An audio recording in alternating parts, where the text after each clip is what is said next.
Hello, everyone. Good morning, good afternoon, good evening, depending on the time zone from where you are joining. My name is Iqbal Hussain. I am a senior technical advisor in JSI Immunization Center. Thank you for joining in the RISE webinar today. RISE is a blended learning training package that JSI developed for Ministry of Health and Family Welfare in India for capacity building of health workers in immunization. It is funded by Gavi through HSS2. JSI took a holistic approach in the design and development of the RISE package, including a training need assessment, a deep dive using human-centered design approach to understand further the workplace environment of the health worker, social and cultural aspect, availability and use of internet and smartphone among the frontline health workers. The design was an iterative and collaborative process. The national and state level stakeholders and partners were consulted in each step of the design process. I am happy to say that today, all 5 modules of the RISE package are now live, and health workers in the 5 pilot states are accessing the RISE training. The implementation of the RISE package faced challenges with the COVID-19. The introduction of the first module in March 2020 coincided with the first reported case of COVID in India. Implementation was interrupted in 2 of the 5 states that were hit hard by the COVID. However, RISE has demonstrated that it is a perfect platform for training of the health workers in an emergency situation like COVID, when face-to-face training is not possible. Now, let me introduce the panel. We have 5 speakers today in the panel, and all of them are from RISE India project, who have direct and hands-on experience in the design, development, and implementation of the RISE package. They are in the order they will be speaking: Dr. Partho Ganguly, who is the project director of the RISE; Ms. Sohini Sanyal, who is the learning and capacity building specialist; Mr. Jay Kumar Jha, who is the applied technology manager; Dr. Anita Bhargava, monitoring and evaluation officer; and finally, Dr. Rajat Garg, who serves as a program manager. The speakers will give approximately 35 minutes presentation, which will be followed by Q&A session. We are also planning to make this session interactive. There will be questions posted in the Mentimeter for you to respond. Please respond to the question using www.menti.com and the posted code. Now I request Brian to post the first question, Menti question.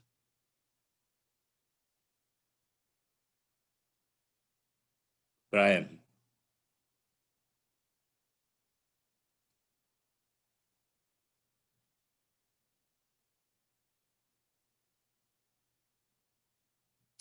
Okay.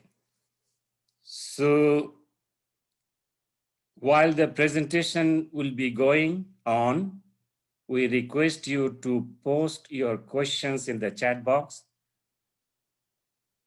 And during the Q&A session, we will be responding to your question as much as possible. Let's give a few seconds for response that we want to receive from the mentee.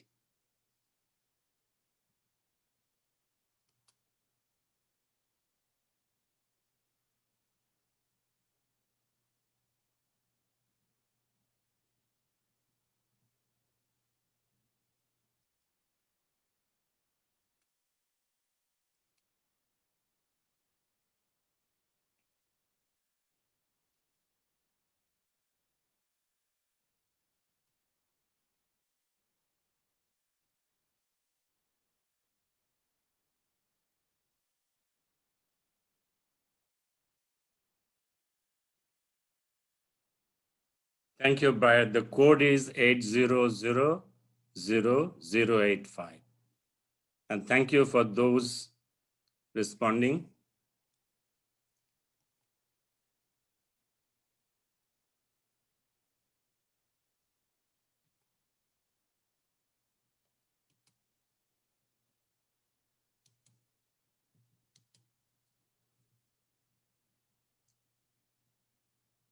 We see the online, virtual, and the social media, WhatsApp are top of the response. Thank you very much for responding. Now I want to hand over to Dr. Partho for continuing with the presentation. Over to you, Dr. Partho. Hello, thank you, Dr. Iqbal, and greetings to everyone joining from the different corners of the globe. I will just take a minute before I hand over to my colleagues who will do most of the presentation. Just at the outset, I just wanted to give my sincere thanks to the Ministry of Health and Family Welfare, Government of India, for guiding and supporting at every step for this development and implementation.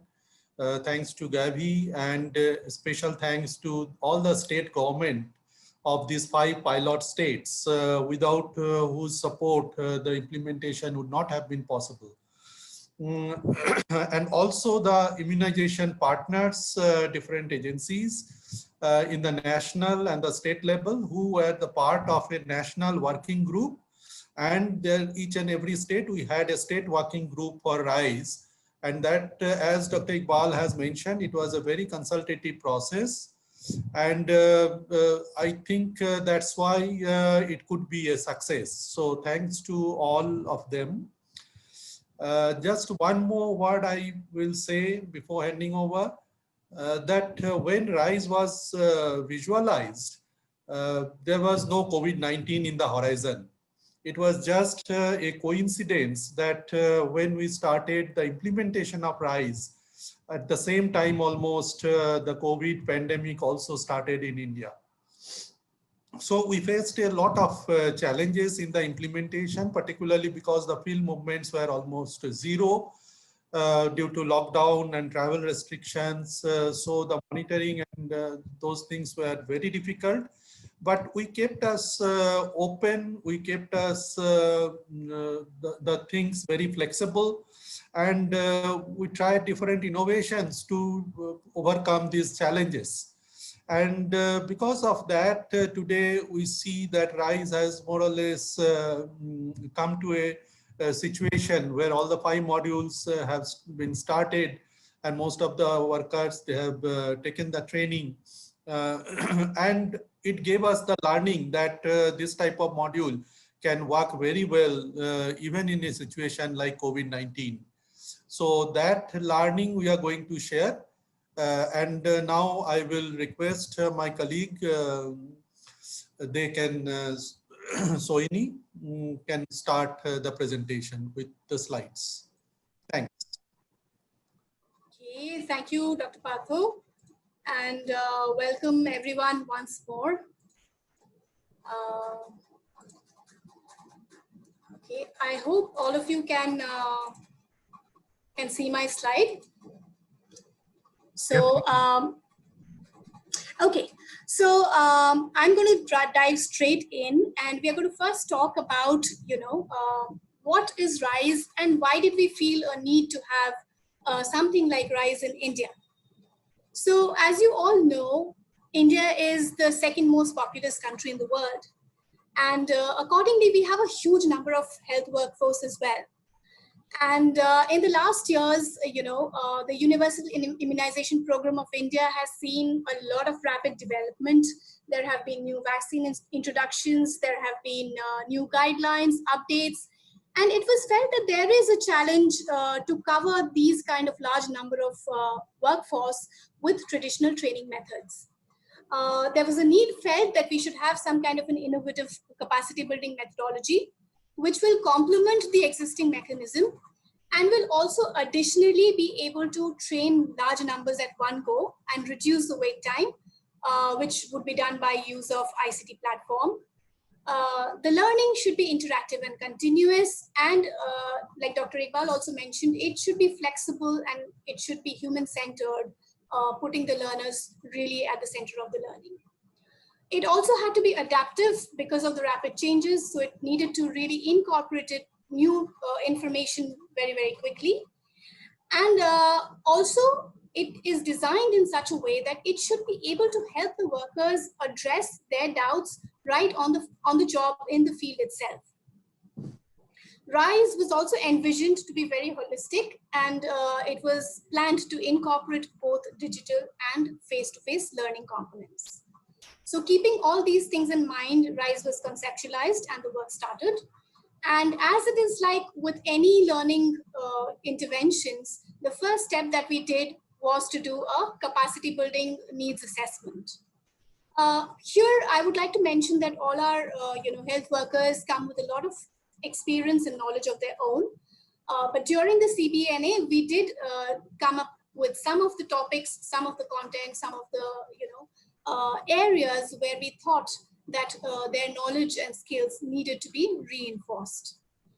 Also, during the group discussions and the interviews of the CBNA exercise, we had certain other findings. For example, that the frequency of trainings were quite low.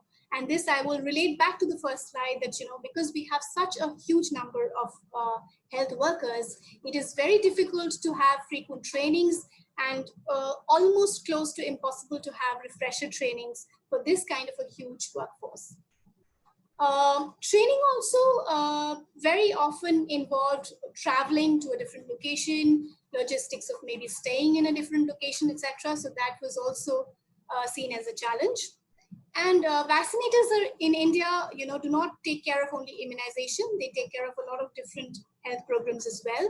So they are really very busy, and pulling them out of their work for 1 or 2 days was also felt as a challenge.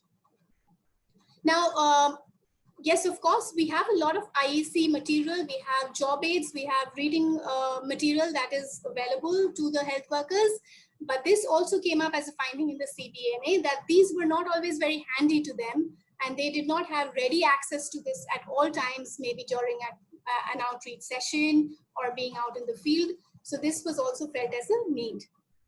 And while the workforce is very, very appreciative of the traditional classroom method of learning, and that is really the most standard way by which knowledge dissemination has been happening, sometimes it was felt that the trainings might get a little tedious, especially the ones which were long and lasted maybe a day or two. So keeping all these things in mind, and of course, like Dr. Iqbal and Dr. Partha mentioned, we already had found out that the health workers are using smartphones, and they also are capable of browsing quite a bit of things on the smartphone. So keeping all this in mind, one of the logical interventions that we thought of was basically a mobile learning solution. So what you see here is, like you have a lot of icons on the smartphone. We also now have an icon for the RISE app, which is basically a learning management system. And the RISE app is now available on Android and iOS platforms both. So going forward, we had to put a lot of thought as to how to make the content really effective and also engaging enough so that the health workers were motivated to log in and to go through these courses, because it was possibly for the first time that we were introducing the concept of self-learning. And in order to make self-learning happen, we took the use of certain very common and universally used learning methodologies. So we used adult learning principles, which really is that we acknowledge the fact that the learners are adults who come with their pre-existing experience and knowledge. They like to be in charge of their own learning. They like to be involved in their learning, and they would really like to learn the best when they feel that the learning is going to benefit them in their day-to-day work life. So these are certain things that we had to keep in mind. Courses were designed keeping in mind instructional designing. So which means we have a course, we have a certain number of chapters in each course. The chapters have learning objectives. The content needs to be able to meet those learning objectives and really give that kind of knowledge that we set out to do. And yes, we also have assessment systems as well. Now we also know that different learners like to learn in different ways. Some of us like to learn by looking at diagrams, at pictures, etc. Some of us like to listen. So our content has a steady, constant voiceover. We have a narrator who really talks, throughout the courses and builds the knowledge with the learners. For those who like to read, yes, there is a lot of on-screen text. The knowledge that we have, the content that we're sharing can be paused. They can write down their notes, etc. And for kinesthetic learners, we also have certain parts in the content like quizzes, etc., where they have to do something. So they have to give some kind of input in order to continue with their learning. Which also brings me to my last point here, the last jar that you see here, which is gamification. So gamification is basically the idea that children and adults both, we like to learn while we are playing games, while we are competing, maybe competing with others or maybe competing with ourselves, followed by maybe like a reward. So we have a lot of games in our content, which are based on the day-to-day situations and life situations of the health workers. So this is something that we have got feedback that learners really enjoyed these games, and that helped them be engaged and motivated in the content.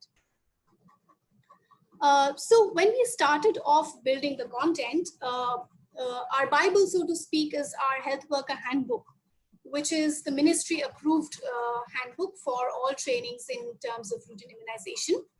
And based on the CBNA findings, we took some topics from this, and that was further curated into the technical content for our further work. We then onboarded an agency who helped us make the audio video content for these courses. We did storyboarding, which is like writing a script with all the instructions and putting references to pictures, videos, etc., that we used while building the content. And our content is COM content, which means it is a kind of e-learning content format, which is very compatible with multiple kinds of LMSs, multiple kinds of platforms, portals, etc. So that is the format that we have used.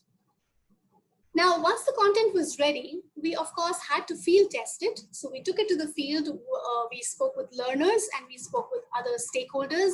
There were reiterations, there was prototyping, and we had our first modules ready with us in English. That was the master language that we built the modules in.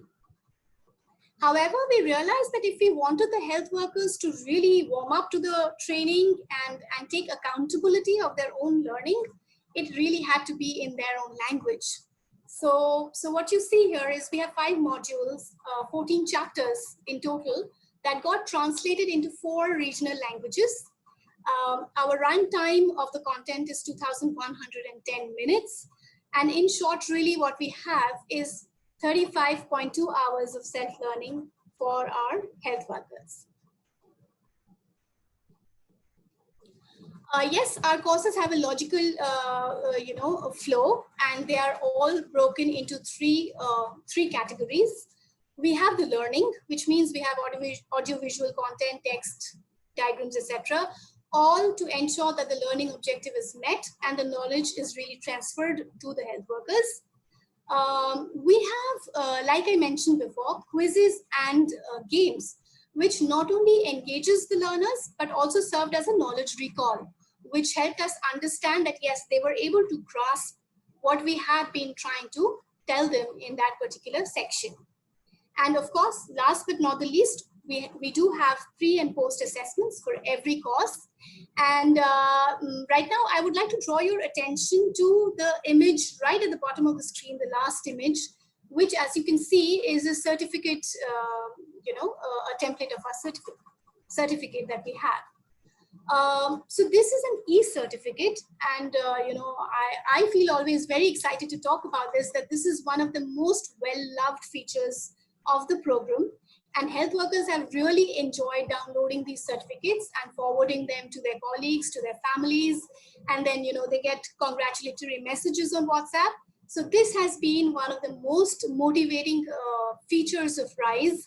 And as far as the content goes, they have really appreciated the e-certificates of the courses. So now, to go forward, we'll talk about other sections of the presentation. And I would like to hand over to my colleague Jay, who will be the next speaker from here on. So Jay, over to you, and I'm stopping the screen share. Thank you, Sohini, for getting us through the basic ingredients that was used to develop the e-learning material. Now we'll be going through a small glimpse. Okay, now we'll be going through the small glimpse of the e-learning content that was used by the learners with the exact view how they will see it in their mobile phone. Now this content has been taken from the module 1 of the 5 RISE module. So I'm just going to play it. I am Dr. Lata Sharma, Medical Officer at the Health Facility. Welcome to the module on Immunization Schedule and Session Management. You, as an ANM, play a very important role in providing immunization services. You complete certain key tasks before and after vaccination. Hence, to perform your job efficiently, you need to equip yourself with latest knowledge and skills. This training will enable you to improve your knowledge, and that too at your own convenience. How? Well, it is like this. This training will be available in your own mobile phones in your pocket. You can refer to the information and resources as and when required. Here is an interaction between Rima and ANM. Ms. Kaveri, Rima has just discovered that she is pregnant. Didi, my name is Rima and this is my husband Mohan. Didi, I am pregnant with our first child. I have confirmed the pregnancy by the kit given to me by Asha Didi. That's good news. Congratulations. Thank you. Didi, we are really happy but equally nervous. Please advise us about this crucial period and what all to take care of. Sure. Do not worry. I will guide you. First and foremost, take this card. What card is this, Didi? Well, this is your MCP or Mother-Child Protection Card. It enlists your immunization schedule along with other maternal and child health services. It continues for your newborn after your delivery till your child is 16 years old. Okay, thank you. Didi, we will take care and follow this schedule. Great. Let us now understand the National Immunization Schedule for pregnant women in detail. For pregnant women, tetanus diphtheria, TD vaccine protects the mothers and their newborn from tetanus and diphtheria that could be life-threatening. TD first dose is administered as early in pregnancy as possible. TD second dose is given after 4 weeks of TD1. In subsequent pregnancy within 3 years, only 1 booster dose of TD is given, provided that the woman has received 2 TD doses in the previous pregnancy. If not, 2 TD doses must be given. The due age is early in pregnancy. Dosage for all TD vaccines is 0.5 ml and reconstitution is not required. The route is intramuscular at 90 degrees. Site is upper arm.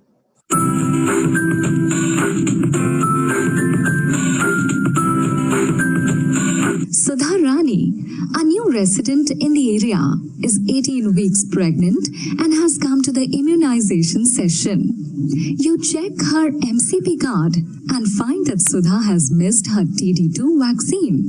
What should you do now? Select the appropriate option and submit.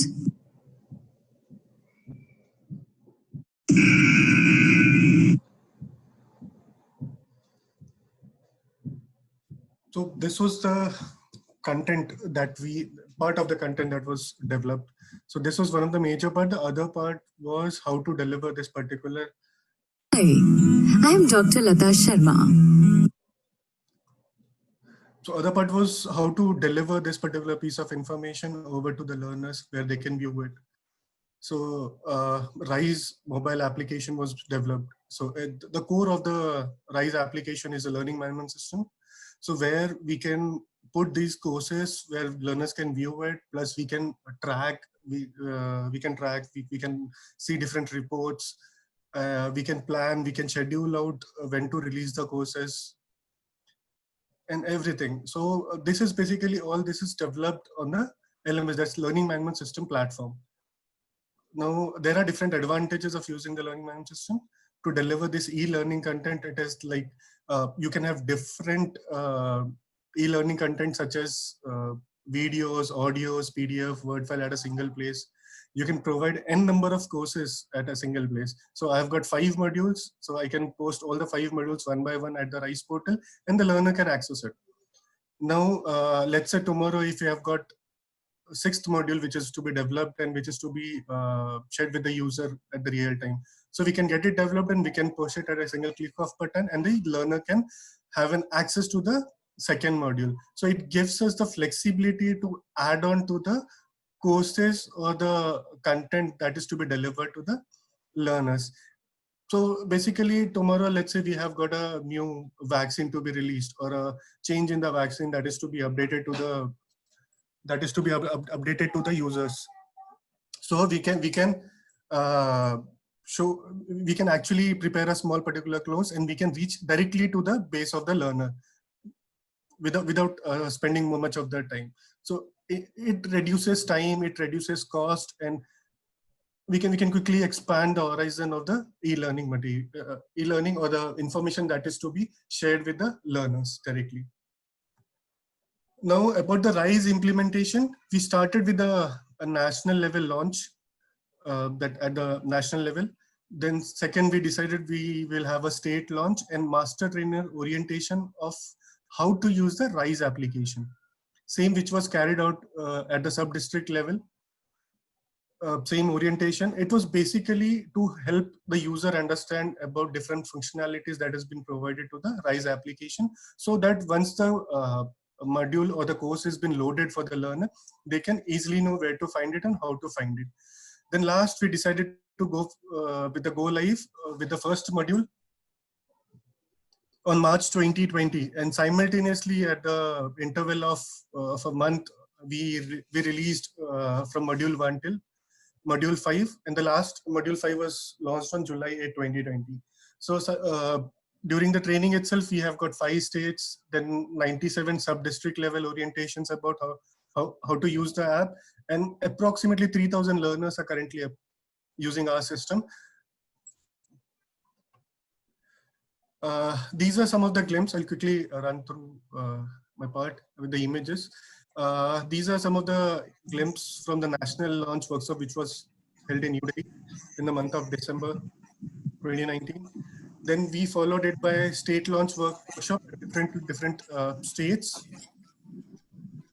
in from Jan and Feb 2020. These are some of the images from the sub-district level trainings that are been provided. Now I would like Dr. Anita to take it from here. Well, she'll share you the updates about the RISE on the field. Dr. Anita. I'll just stop sharing my screen. Yeah, thank you, Jay. Thank you. I'll take the audience further to the presentation. So I am Anita, and I'll be presenting the data so far we have achieved, as it is very important and exciting to portray our data through various graphical representations. And it is I will be presenting it into various different indicators. And as explained by Jay, our modules rolled out between March and July 2020. RISE has gained a remarkable progress and momentum to improve the knowledge levels of the learner. And how it had been till now, let's check it out. So the first graph I am presenting is the percentage of the learners who have started and completed the trainings in the pilots districts. As an overview, I would like to tell you the total number of our target learners were more than 2,500, which is quite a great number. And the highest number of learners we had from Maharashtra, while the lowest number of the learners we had from Himachal Pradesh. The rising bars portray a two-way role. On one hand, it motivates other learners to complete the modules as well, and the district as a whole. While on the other hand, it is encouraging to see the target learners are accepting the application with a great enthusiasm. It further indicates that despite COVID pandemic grappled entire country, and the pilot states are equally affected, especially Maharashtra and Tamil Nadu, where you can see a little lower bars. It could not break down the enthusiasm of the learner. They have completed the trainings as and when they got time out of the whole day engagement and responsibilities assigned under the outbreak.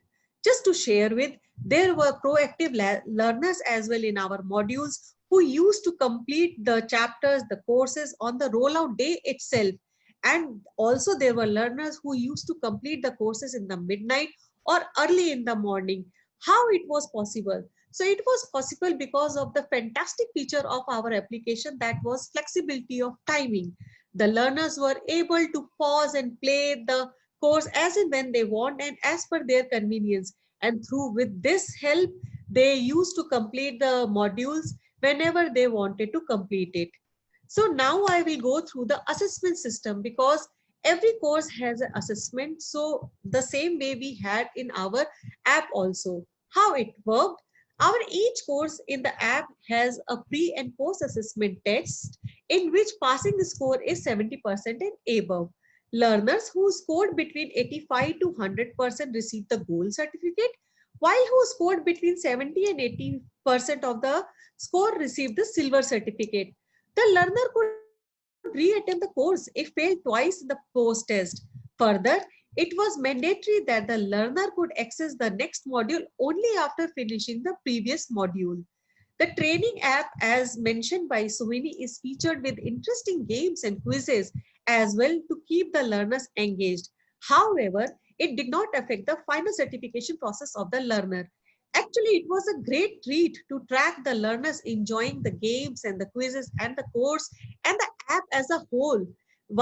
Through their codes, which we used to receive on the WhatsApp, they used to share their happiness, their feelings, their statements through quotations, and they used to share it with the state, our state officers, our national officers, as well as their supervisor as well, which clearly makes that, it clearly says that yes, they were very much enthusiastic and very much participated in the course.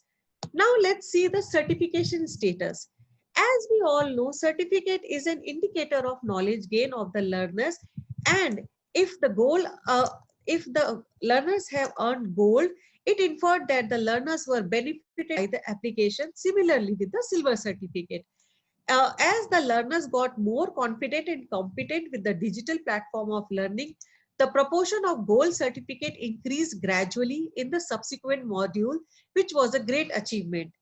Another point which I have, Module 3 and Module 5 account for highest gold certificates than the silver certificate among all the modules. As a mark of achievement by themselves, which we saw, the learners could share these e-certificates with their friends, family members, and peer groups as well. And while doing so, they felt so elated. In addition, I would like to speak this also, that they shared their e-certificates with a great happiness to our state team as well, to our national team as well. And in a reciprocal behavior, we also congratulated them, motivated them so that they can complete the rest of the courses as well. Now let's see how the post-test and pre-test analysis was there and I am presenting it at the aggregate level. Because why we are putting it? It is important to record the knowledge gain among the learners, as it is one of the prime objectives of our project. It is interesting to see that the overall knowledge gain out of all 5 modules is 11 points, which is quite worthy.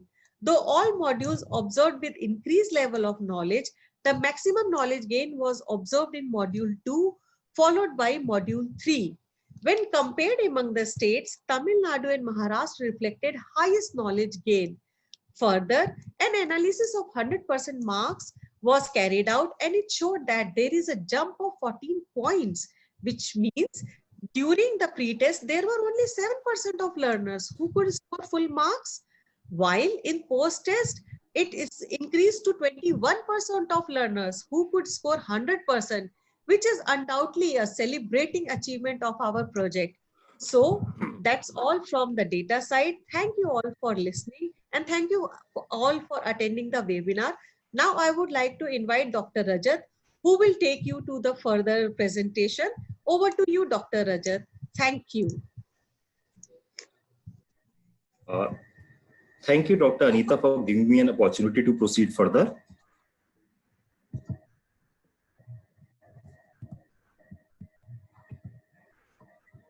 Hello, everyone. I am Dr. Rajat Garg. What is unique about RISE is that it enables us to capture the real-time data and connect the learners. So the learners as well as supervisors have their live dashboards with real-time visualization of data. This is the view of learner's dashboard. A learner can see in his or her dashboard the progress of the course, whether they've just started or they're halfway through the course. They can see their pre and post assessment marks for every course. They can see where they stand in comparison to their peers. Of course, there are not any names shown in the dashboard. The learners can see where they stand vis-a-vis their colleagues. They have the ability to give the feedback about the courses also, and the same can be visualized in the dashboard. Similarly, supervisors also have their own set of dashboards. It follows the administrative hierarchy of supervisors, and all dashboards flow from the sub-district level medical officers till the national level government officials. It's entirely possible for some senior official sitting in New Delhi or at the state level to deep dive into the performance up to the sub-district or block level. A supervisor can see in his dashboard the status of team members registered for the training or completed the training. They can see the average course completion time, so they are able to see if the learners are completing the course quickly enough or they are taking time. This also helps us to know how much time we should give them before uploading more and more courses. They can see whether the users are passing the course in first attempt or struggling to pass the course. They can see the performance of their team members in terms of pre and post assessment scores. The benefit of a supervisor dashboard is that it empowers the supervisor as they get the real-time update of the program performance. They can do real-time tracking of trainings and identification of gaps, thus ensuring corrective actions. It also enables mentoring of those who may be facing challenges in their learning progress. Prompt feedback and support from the supervisors creates a conducive atmosphere for learning. The first module of RISE went live on 1st March 2020, and at the same time, COVID outbreak was spreading across the country. So face-to-face interactions were not possible. However, we took COVID-19 pandemic not as a challenge, but as an opportunity to innovate. In absence of face-to-face interactions, we tried to utilize WhatsApp group for communication with the learners. These WhatsApp groups included all the learners, their supervisors, and the RISE team members. Use of WhatsApp group ensured two-way communication, which can be classified broadly into 3 themes. Firstly, appreciation. Learners appreciated whatever they find beneficial in RISE. One of the example is one learner posted in the WhatsApp group that because of RISE, I get updated knowledge on immunization and received all gold certificates. So the same WhatsApp group appreciation was also given to the learners for their good performance, which motivated them. If the learners got stuck somewhere while taking the course, they use these WhatsApp groups for troubleshooting. They used to post their problems in the WhatsApp groups, and our state level officers and the IT team tried to resolve it quickly. WhatsApp groups also served as a tool of monitoring and supervision in absence of face-to-face interactions, as supervisors can post messages regarding the course progress and can also give reminders, which helped in smooth implementation of RISE in the state. In order to share the regular status update of the RISE progress, RISE team under the guidance of Ministry of Health has come up with the RISE Bulletin, which reached not only the stakeholders at the national and the state level, but also reached up to the micro level of learners. It has features of RISE progress status in each state, percentage of gold and silver certificates, and assessment marks received state-wise. This comparison of progress among the states created a competitive environment among the states. Names of the good performing blocks, sub-districts, and the learners served as motivators. There were stories from the field, which motivated and inspired the other learners as well as supervisors. Now, before we go to way forward, we would like to take your opinion about the same. So may I ask Brian to share the question?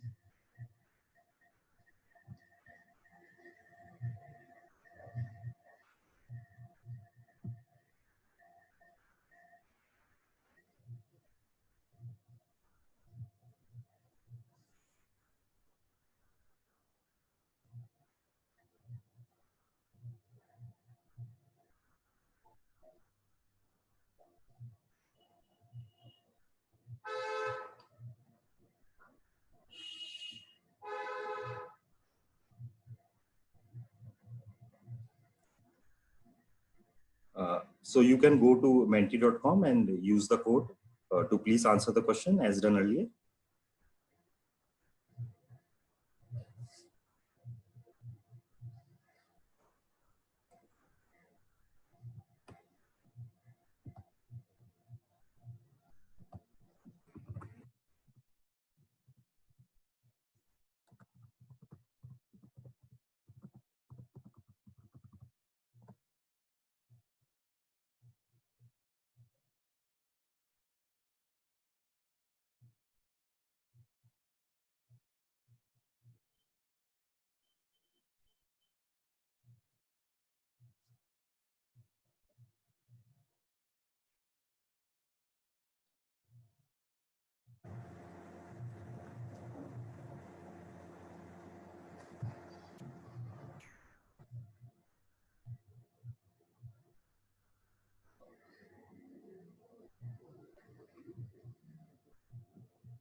Thank you all for answering the questions and giving your valuable opinion.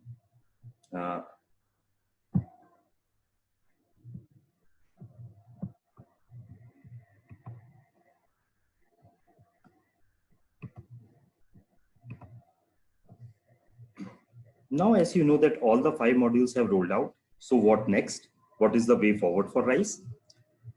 RISE was initially conceptualized as a blended learning approach. And initially there was an idea of complementing the digital technology with face-to-face interactions. After the rollout of modules, the gaps in the knowledge identified through the learning management system were to be addressed through block or sub-district level face-to-face meetings, and also through supportive supervision visits of program managers. Due to COVID-19, this needed to be rethought. So we thought of alternate continued digital learning interventions to ensure knowledge retention and also to bridge the gap of knowledge. How we have done it? Well, we did the analysis of questions in the post assessments and identified the weaker areas. Based on this identification, we are posting quizzes in the application and sustaining the learner engagement.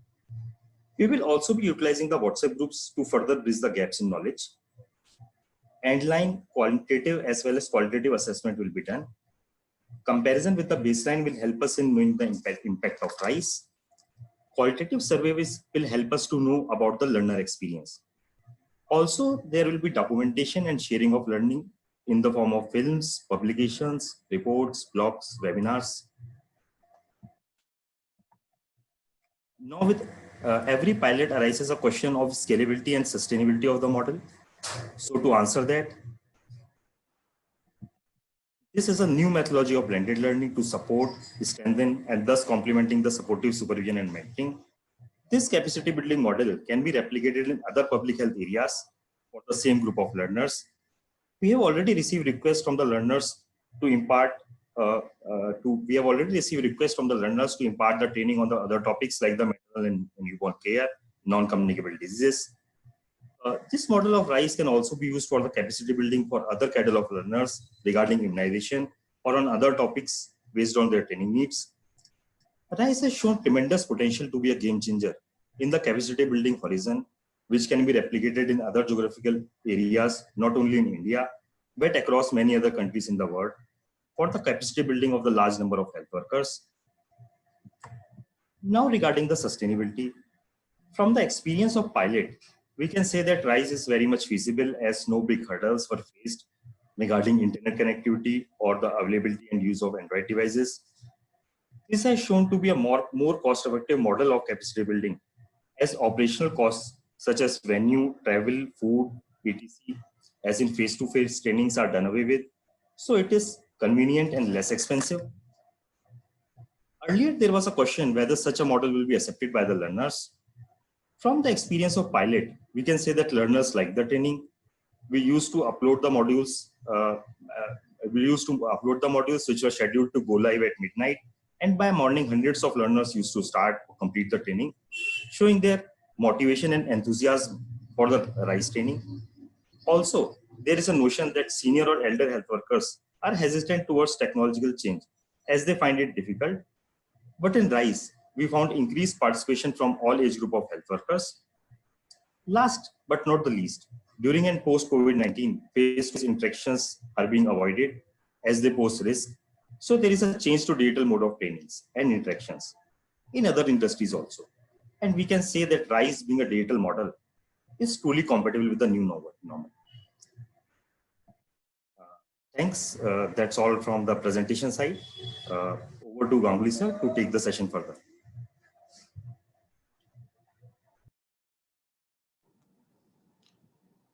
Hi, thanks all my colleagues. I am Partho Ganguly again.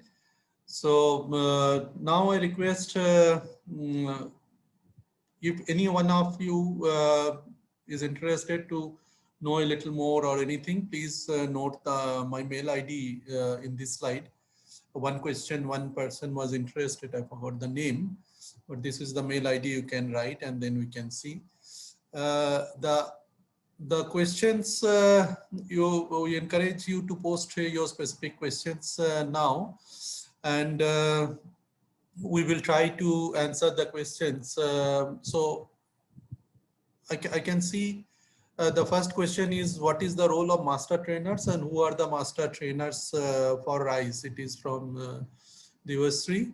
So these master trainers were particularly not for the training in the main RISE modules. It was as one slide showed, the orientation we had organized. So we had called in the national level, the state level people who were the persons who went back and then oriented how to use the app. That was the thing.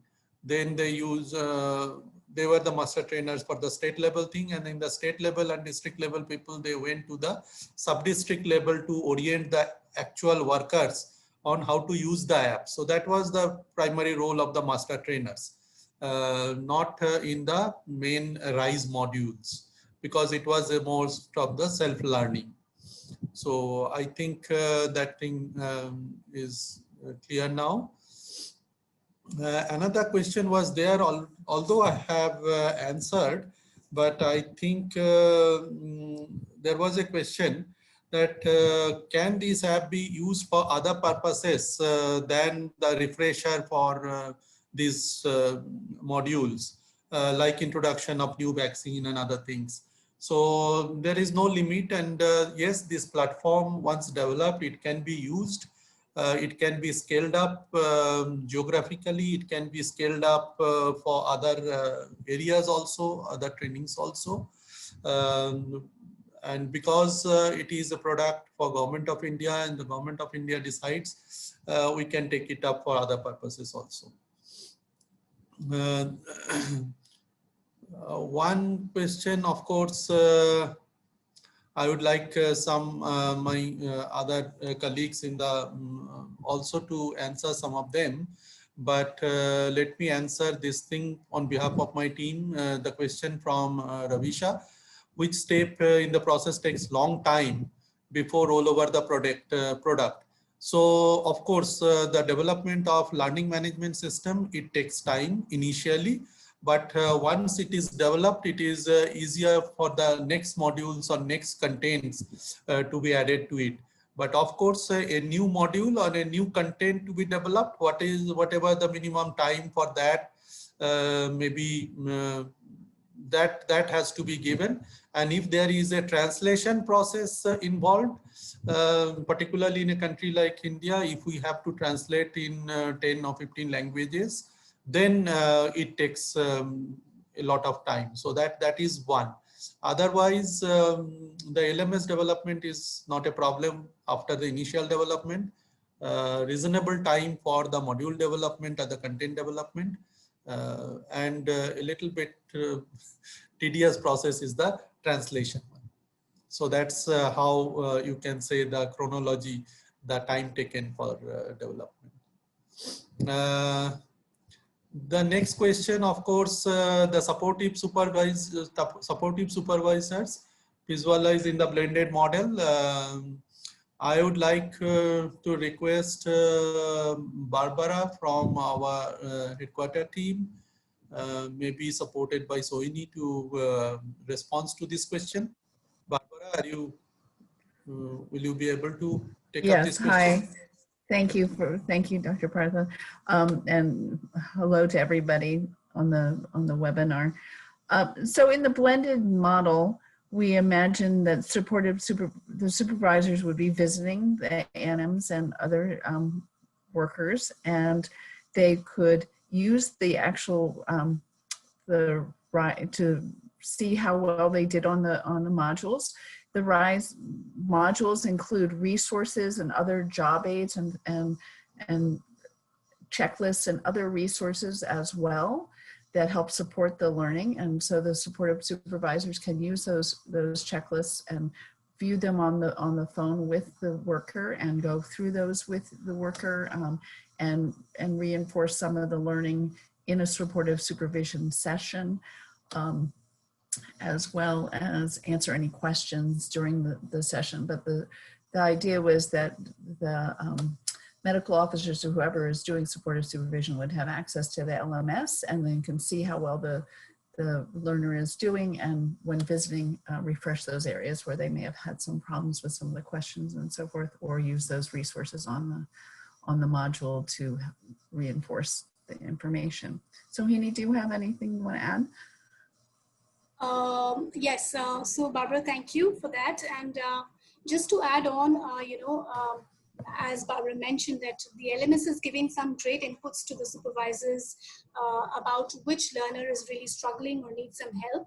And what we have already experienced in the last months of the implementation is the WhatsApp groups are also being used extensively for supportive supervision. So any queries, even in terms of difficulties in logging in, etc., motivation in the form of congratulatory messages, etc. So I think all of that really contributes to have this kind of a supportive supervision which is very reassuring for the learners, and they feel that they are in a safe learning environment. So I hope that kind of answers the question. Dr. Partho, would you like to take over for the other questions? Yes, This is Iqbal. Dr. Partho, I want to add something here. Please. Which originally, our face-to-face part included mentoring, peer mentoring or mentoring. But unfortunately, and also the mentoring was initiated and planned by UNICEF. So we thought we will be collaborating with UNICEF for that mentoring initiative that they have already started implementing in other states. So we had an agreement that under the Ministry of Health, actually Ministry wants us to replicate mentoring, the UNICEF model in our states.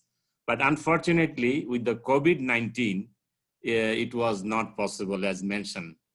Hopefully, that with the peer mentoring or mentoring, the blended learning in a normal situation would have been stronger, especially for the face-to-face skill building. Thank you. Thanks, all of you. But there is one more information that Government of India is doing that supportive supervision, and of course UNICEF is leading, but we are partnering there, and we will see that how these programs can speak to each other. But as Dr. Iqbal has mentioned, due to COVID, it is a bit postponed. So we will take it up as guided by Ministry of Health and Family Welfare, Government of India. Thank you. There is a question about the smartphone and digital technology. Yes, what we did in the needs assessment, we saw that about 3/4, about more than 70% of the people are quite digital savvy, and they are mostly having smartphones. But here we can see that few states they have done more than 90%. And 2 states they have done 100% workers they have completed. So, and we have got the stories from the field that even that if few of them they don't have the smartphone, they are using their Anmol tablet, or they are borrowing the smartphones from their peers or somebody, and they are trying to do that. So I think we were targeting at about 80% or so, but our practical experience is much higher than that. So it is not providing a much hindrance. So most of the people, so I think these 2 questions are answered from Ms. Shalini. There was a related question related to the internet access. Yes, initially when we started, we also had this thing very much in mind, whether internet access will be a problem. But because of the flexibility they are having, that they can access the course either from their workplace or home or any other place. So I think they are managing, and even in the remote blocks of Himachal Pradesh, where usually the things are a bit problem, though they managed well, and Himachal Pradesh has completed 100% completion of all the 5 modules. So it did not pose a big problem in doing that.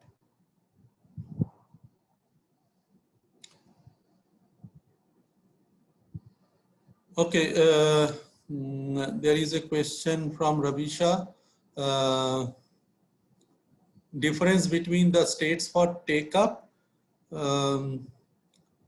I think there was a slide that as I have already mentioned, that 2 states they have 100% take-up, and one of the state is around 95%.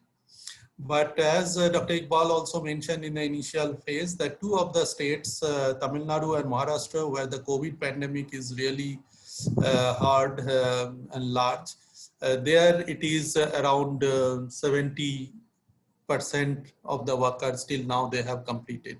But it varies that module 1 has been completed by 80% odd, and module 5 maybe around 60% around that phase. So that's, and we get a very real time with the online dashboard accessible to all the supervisors at every level. So that is related to the take up. I think that was the question, Ravisha.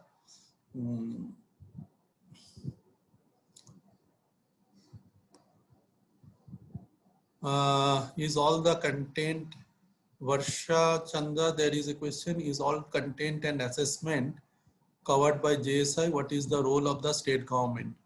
Dr. Iqbal, will you try to answer this thing?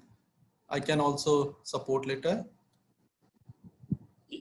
I think you started. The question is relevant to the state implement. Okay.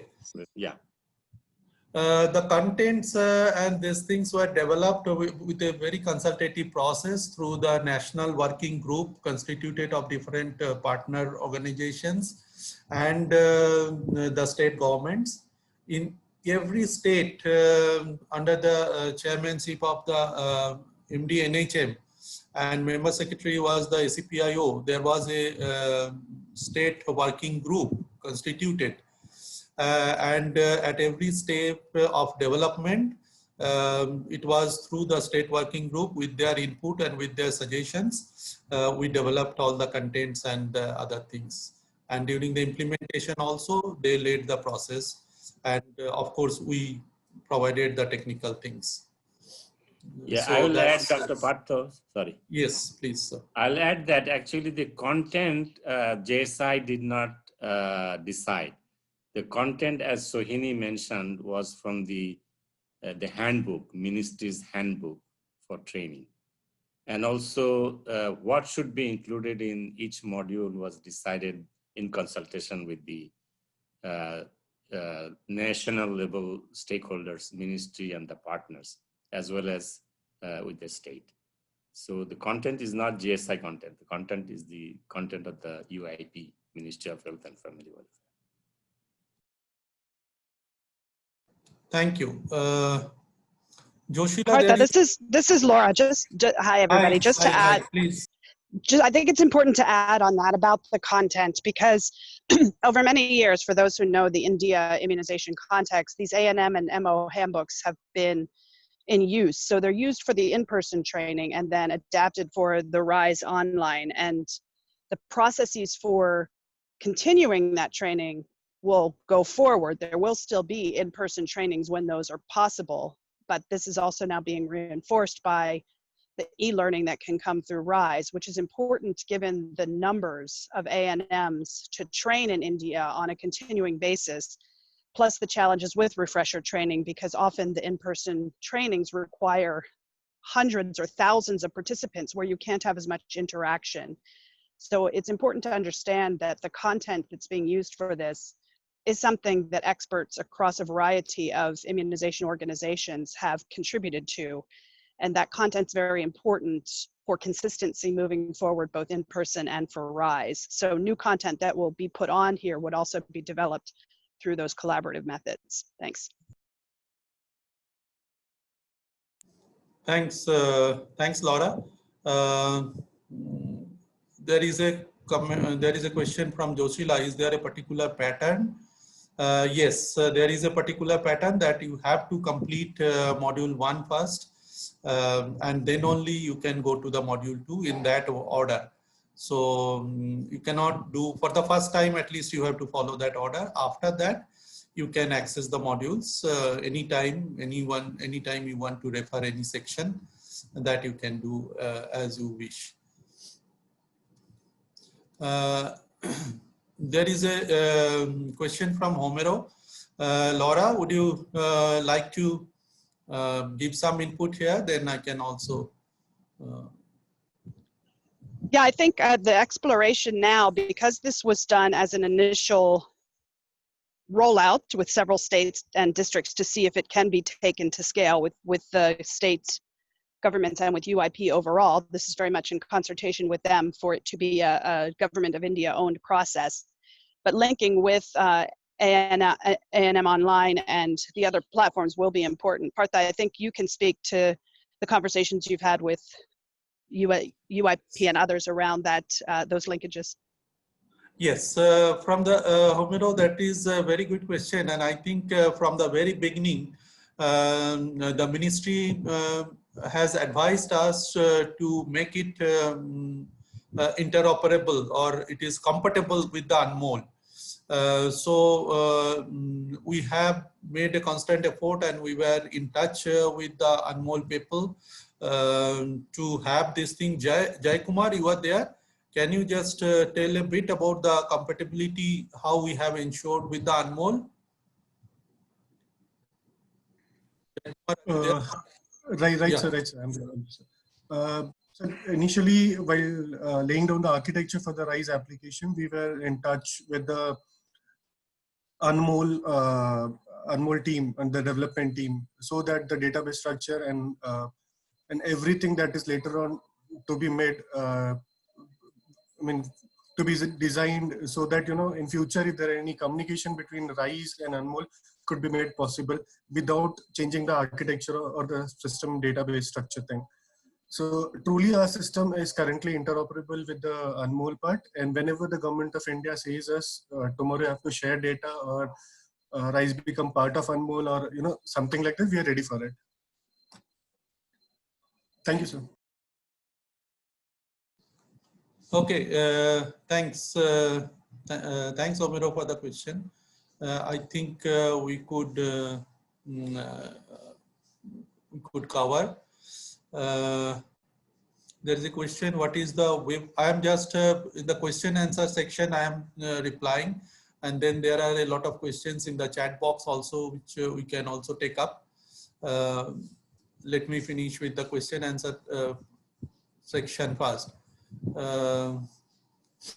What is the way forward to ensure that the learnings are practically implemented? So that we are definitely, we are very enthusiastic, and the way it has been accepted, I think it has an extremely good potential.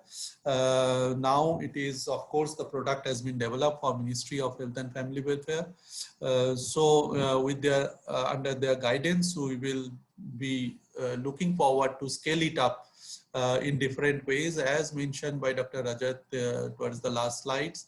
It can be scaled up geographically, it can be scaled up for other purposes, it can be scaled up for new vaccine introduction, and so many things.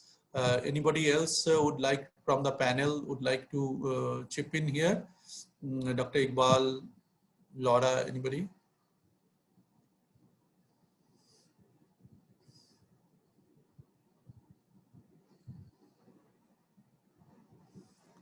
Okay, I think, yeah, that is the thing. It is, we are depending primarily on the ministry's guidance for the scale up. How to access the course? It is, of course, a ID and password dependent, and right now the access is restricted to the health workers and supervisors and the health department people. Further decision, of course, on the ministry.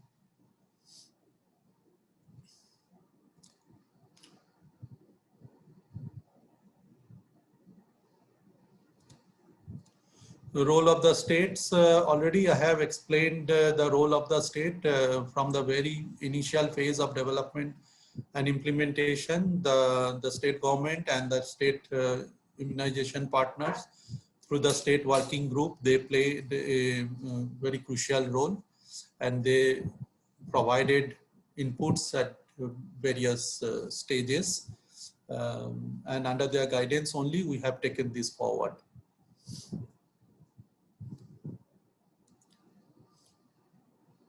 Jimly, going ahead, is there any career progression plans or incentive for the learners based on the certificates received?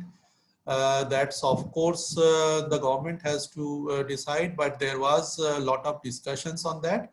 And I think there is a possibility that this will be incentivized in some way. The mechanism is yet to be decided.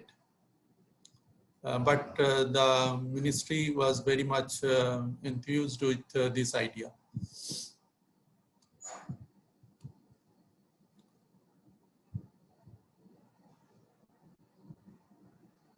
How do you track the defaulters? It is through the dashboard. And we want that all of the workers, all of the users, they should complete it. So, and once we identify the defaulters, it is the local supervisors. They interact with them, they support them if they are facing any problems. And that's how we are able to address, able to get almost 100% in 3 states, almost 100%. And the other 2 states are also doing quite well. But tracking the defaulters through the dashboard is quite easy. And the supervisors, they can do on real-time basis.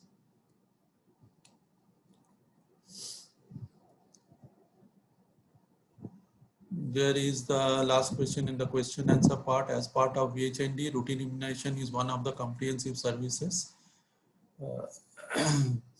No, as of now, we don't, these modules don't cover the things apart from immunization. It is primarily for immunization as of now. Thank you. There are some questions we can see. Dr. Partha, just before you go to the next question, we did have one last question on the Mentimeter for people to give us suggestions, please, on how we may be able to scale this capacity building program for health workers, Yes, particularly in light of COVID-19. So while Dr. Partha is taking the other questions, please go to menti.com and provide us with your suggestions. Thanks. Sorry, Dr. Partha, back to you. It's okay. Yeah, I think I'm just providing half a minute or minute to reply to the Mentimeter question, and then we will resume with the questions.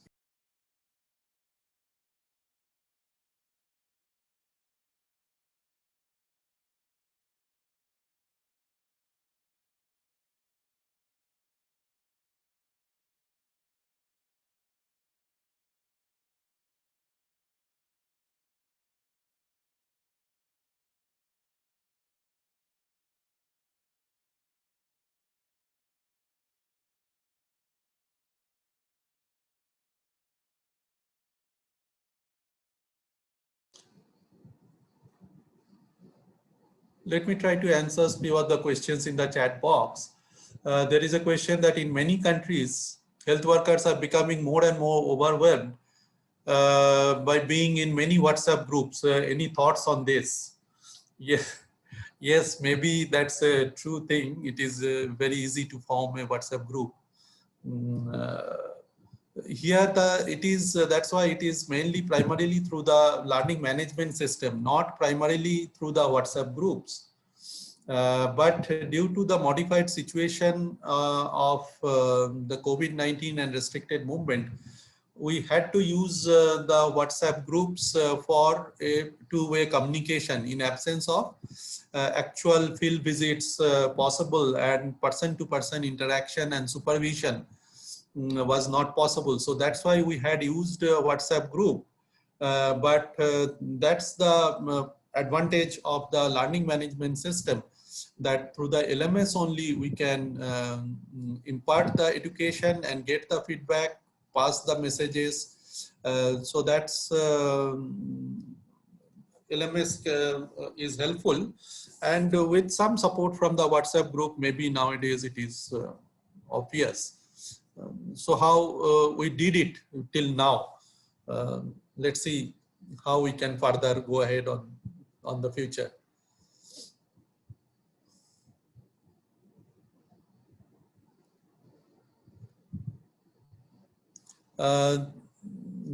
Deepak, Dr. Deepak, there is a question from RISE LMS platform should be used for wider trainings and immunization, especially with the new activities are being planned, like JE campaigns and other things. Yes, Dr. Deepak, as I have mentioned, that we are open to different suggestions, and we can take it forward under the guidance of the ministry, and we will be ready to take up this type of things, and it is possible to do.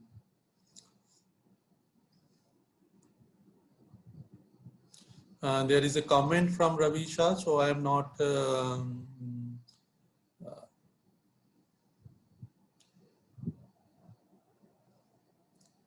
yeah, thank you, Ravi Shah, for your comments, and we will take into account for our further journey. From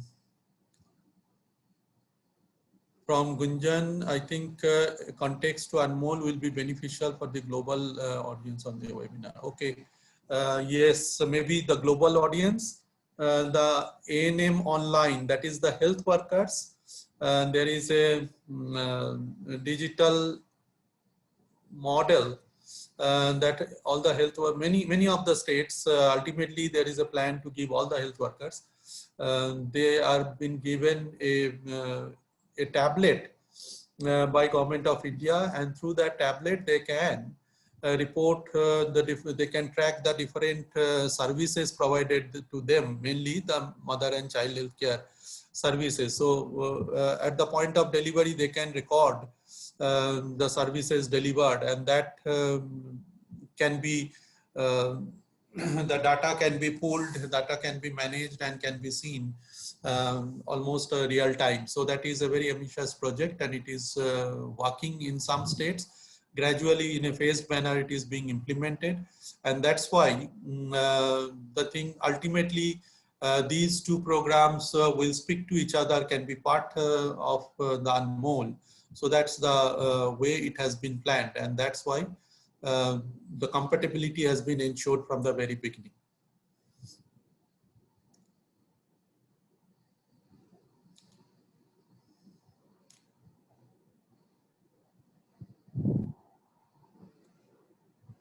Yes, Ravisha, that's I can say this type of comprehensive training platform. I think there is, to my best of my knowledge, there is no other this type of comprehensive training app or online platform existing in India.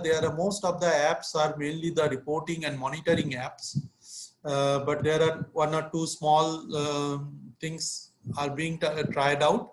But such a comprehensive and to such a large scale of health workers, I think this is the first experimenting.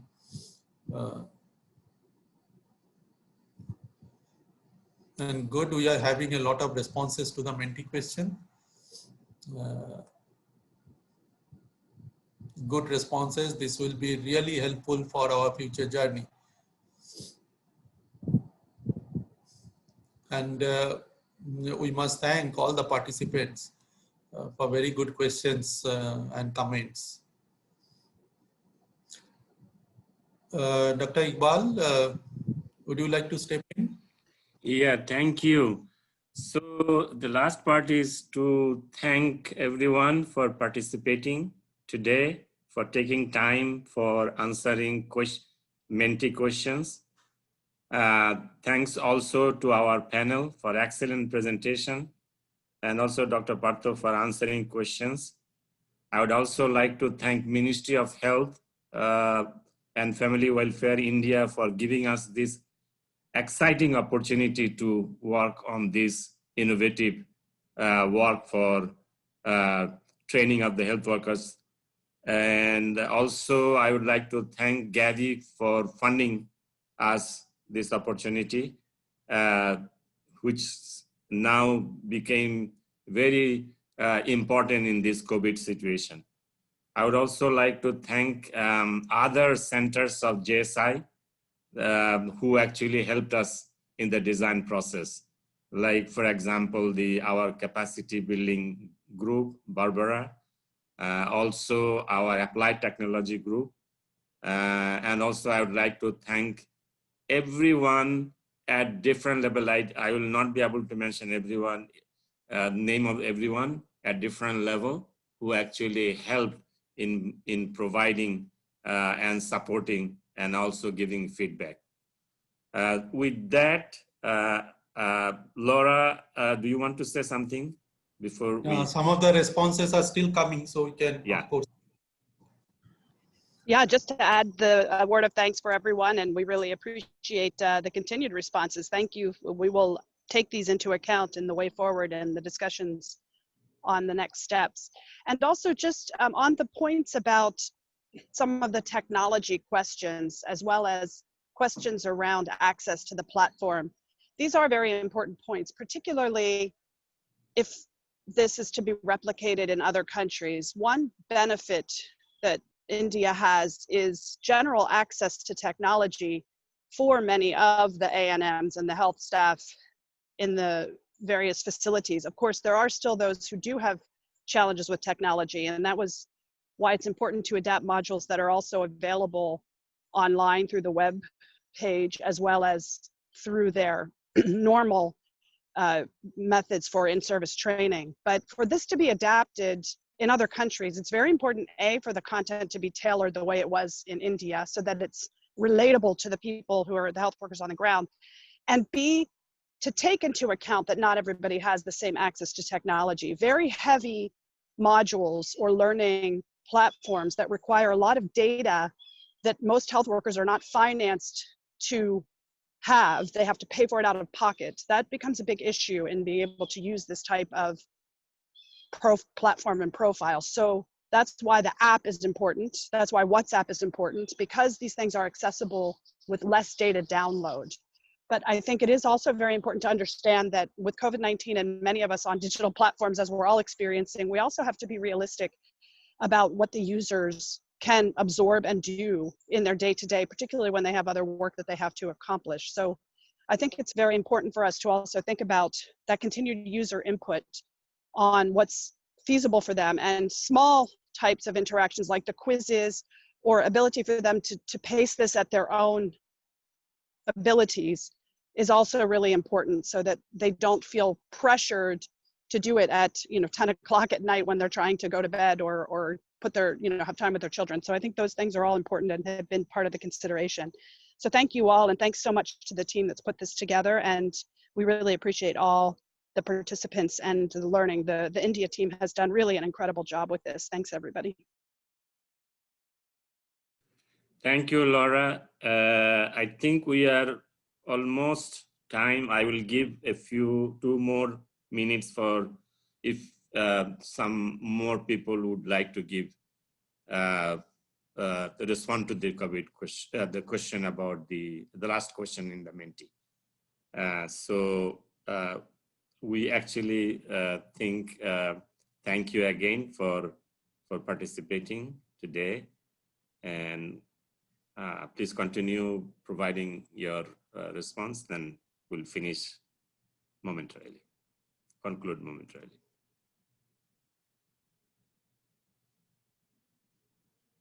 And also I would like to say, some of you have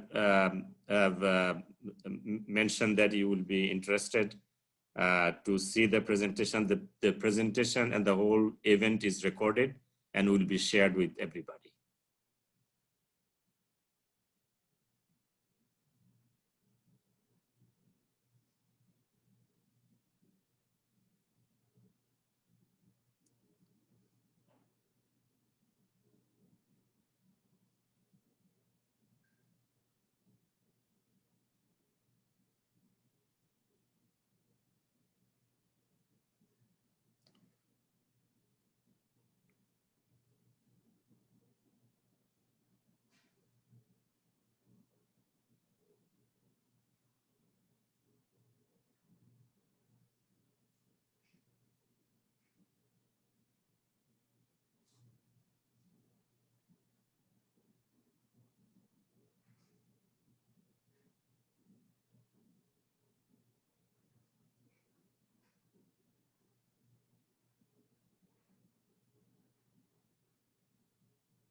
Okay, thank you very much. We are ending our webinar today.